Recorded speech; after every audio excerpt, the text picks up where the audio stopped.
Muy buenas tardes, queridos oyentes.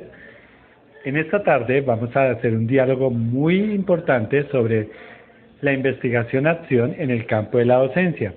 Para esto nos acompaña un experto, el cual es Carlos Pulgarín. Buenas tardes, Carlos. Buenas tardes, Jorge, muchas gracias. Y quien nos acompaña en el rol de entrevistador, Francelina Páramo. ¿Cómo estás, Francelina? Buenas tardes, Jorge, Carlos, muy feliz de estar acá con ustedes. Hola, Francelina, no te saludé. Hola. Gracias por aceptarnos la invitación el día de hoy. Esta tarde hablaremos, como ya lo había nombrado, de la investigación-acción en el campo de la educación. Y obviamente se conversará acerca de cómo son los referentes históricos, teóricos y prácticos, así como las características y principales funciones. Este tema es muy importante. Por ser tan importante debe tener unos objetivos principales. Y estos objetivos principales son conocer, describir y detallar cada uno de los aspectos que ya mencioné con anterioridad.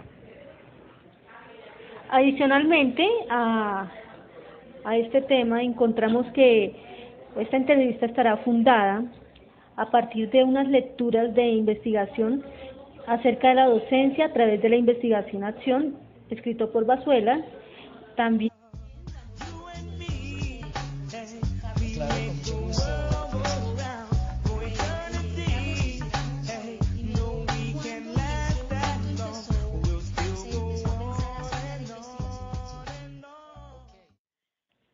esta entrevista estará fundada a partir de las lecturas del capítulo 7 de Sandín, Investigación Cualitativa en Educación, también la Investigación-Acción en Educación por Elliot del 2005 y por último la investigación la docencia a través de la Investigación-Acción de Vazuela.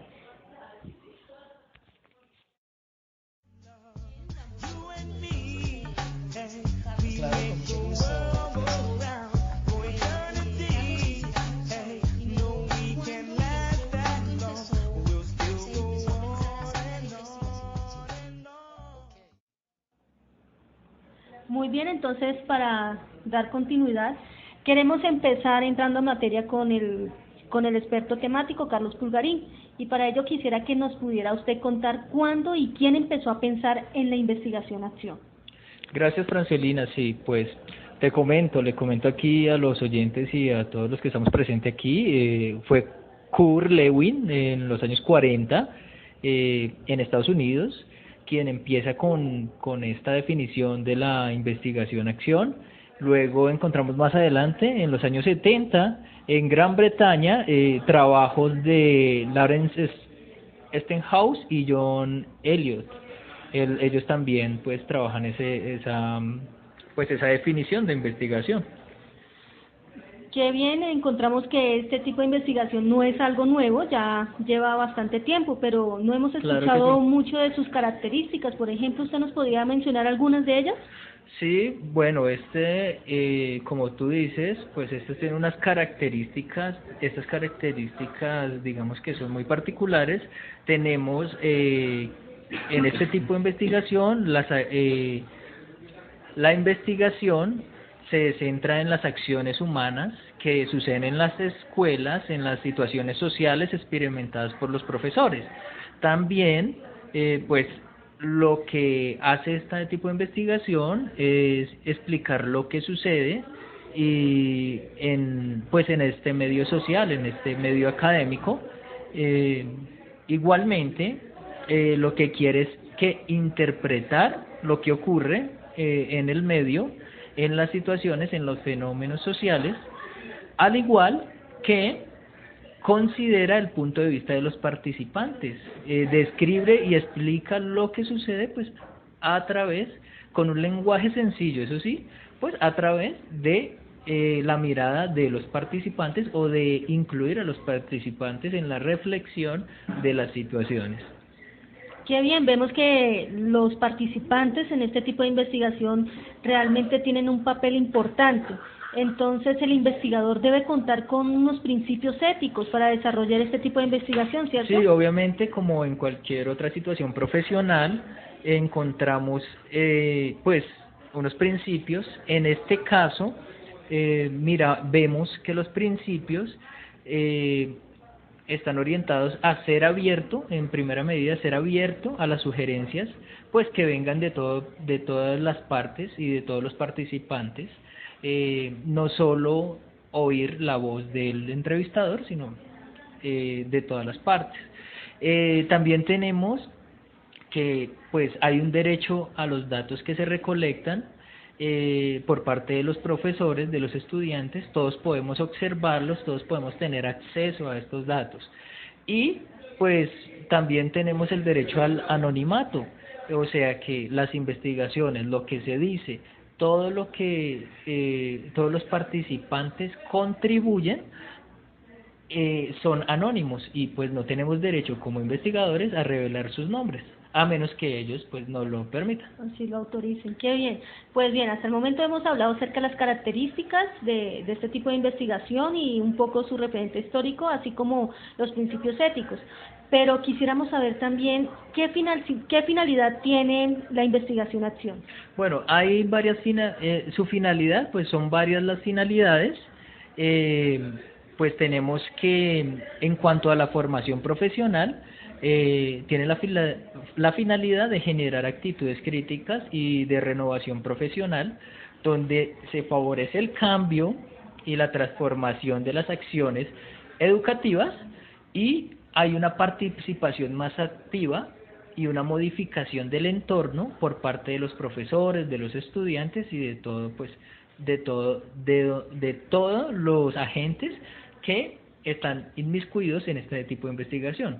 Esto en cuanto a la formación profesional. En la participación social tiene como finalidad reforzar la concientización de los sujetos en el proceso social, instar a los sujetos a que sean partícipes del desarrollo social.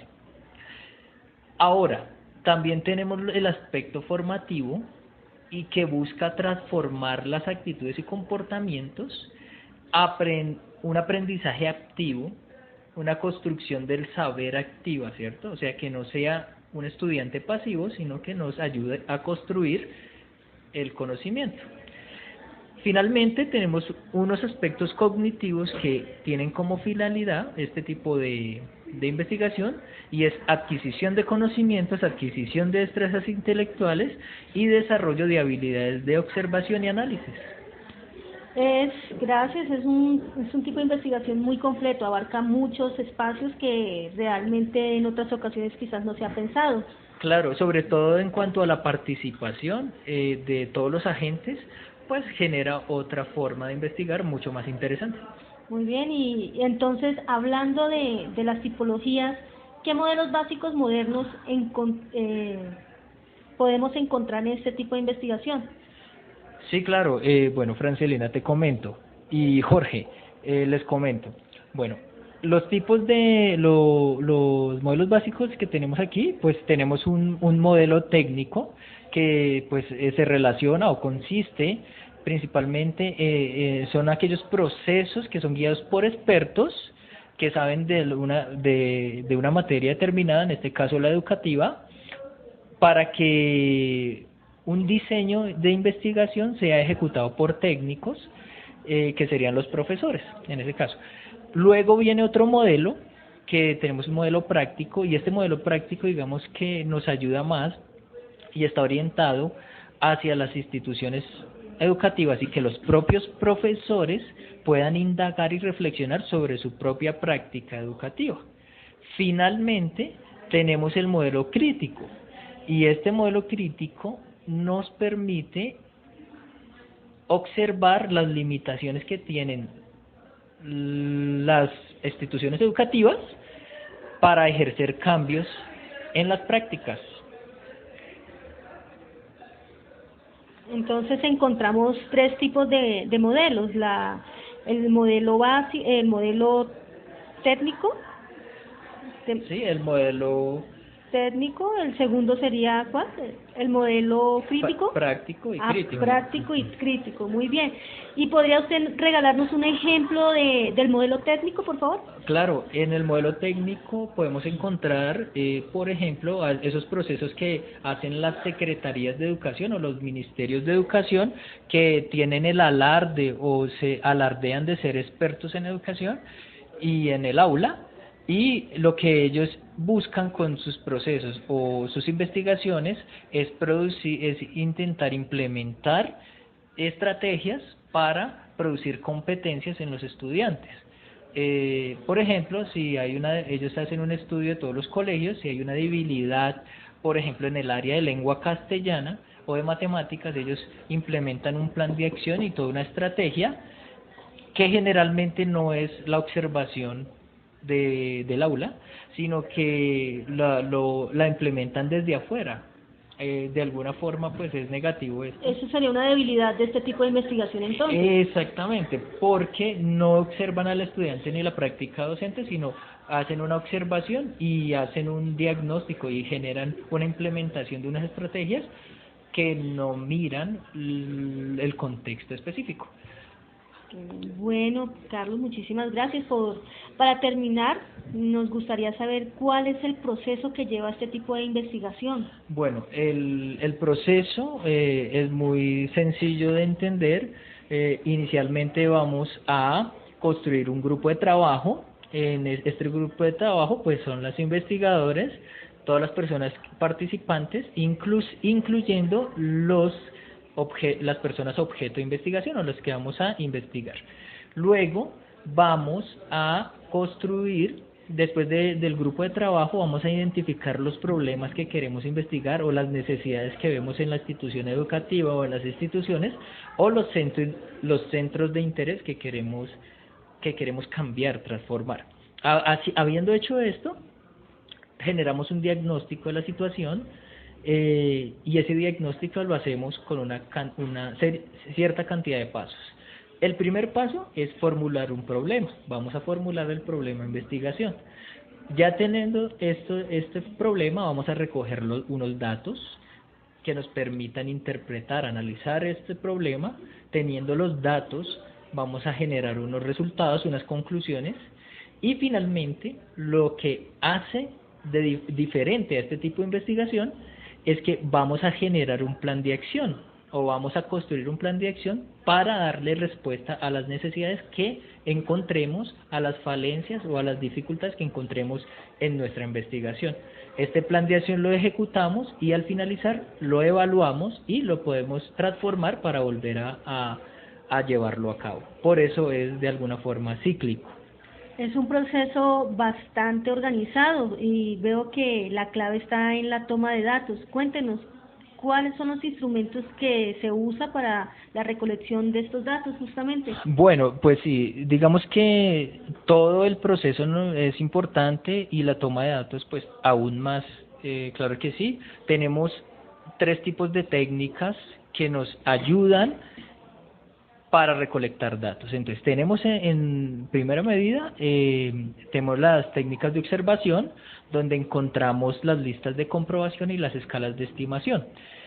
Estas son las técnicas por observación, donde vamos a recolectar datos. Ahora tenemos las entrevistas. En estas entrevistas, dentro de este grupo, tenemos los grupos de discusión, el sondeo de problemas y los sistemas de ideas claves. Digamos que esto son entrevistas que tienen su propia técnica de ejecución.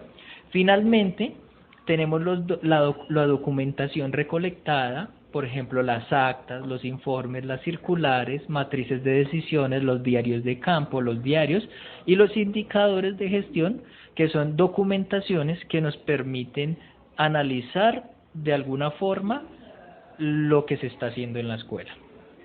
Muchísimas gracias, señor Carlos Pulgarín. Ha sido realmente un tiempo bastante ameno y ha quedado muy claro el tema. Gracias a ustedes. Muchísimas gracias por aceptar nuestra invitación.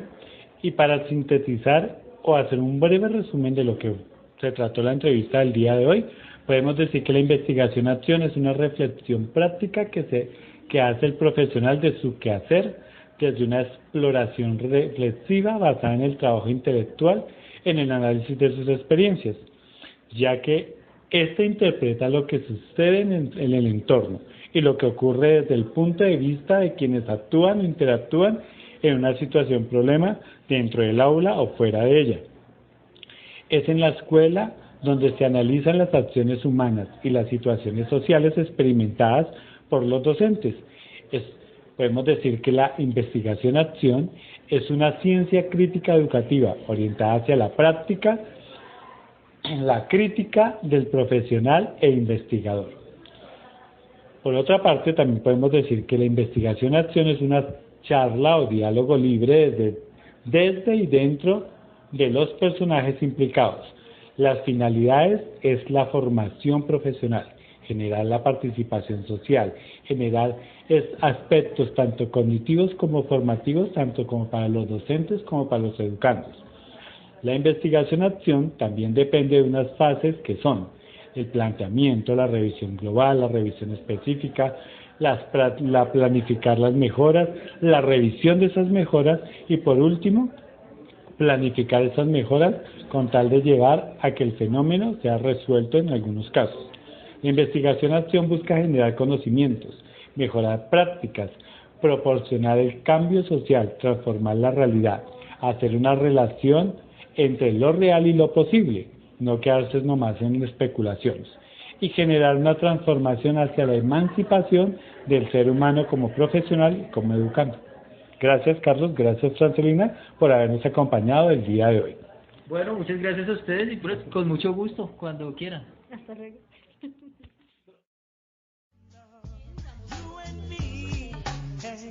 Claro.